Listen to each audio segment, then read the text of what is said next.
ఆంధ్రాలో ఆందోళనలకు సంబంధించి ఇదివరకు ఈనాడు ఆంధ్రజ్యోతి ఫ్రంట్ పేజీ హైలైట్ చేసి ఇప్పుడు సాక్షి ఆ పని చేస్తుంది. ఎవరు అధికారంలో ఉంటే అధికారంలో ఉన్నటువంటి దానికి వ్యతిరేకంగా ఉండే మీడియా హైలైట్ చేస్తూ ఉంటుంది, ప్రతిపక్షానికి అనుకూలంగా ఉండే మీడియా. అప్పుడు ఈనాడు ఆంధ్రజ్యోతిలలో చిన్న చేపాటి ఉద్యమాలు కూడా హైలైట్ అయ్యాయి. ఇప్పుడు అసలు ఆ వార్తలే రావట్లేదు.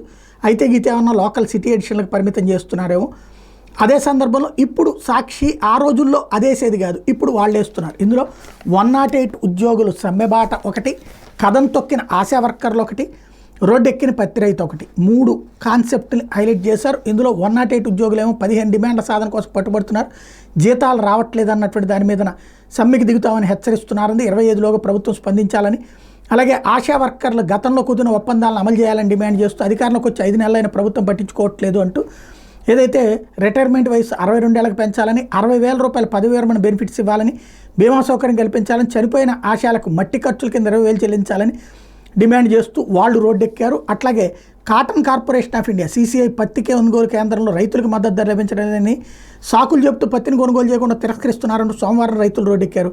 పల్నాడు జిల్లా గణపవరంలో జాతీయ రహదారి పక్కనే ఉన్నటువంటి వెంకటకృష్ణ ఎంటర్ప్రైజెస్లో ఇటీవల CCI పత్తి కొనుగోలు కేంద్రం ప్రారంభమైంది. నిబంధనల పేరుతో 90% పత్తి రోడ్డులను తిరస్కరిస్తున్నారంటూ రైతులు ఆందోళనకు దిగారు.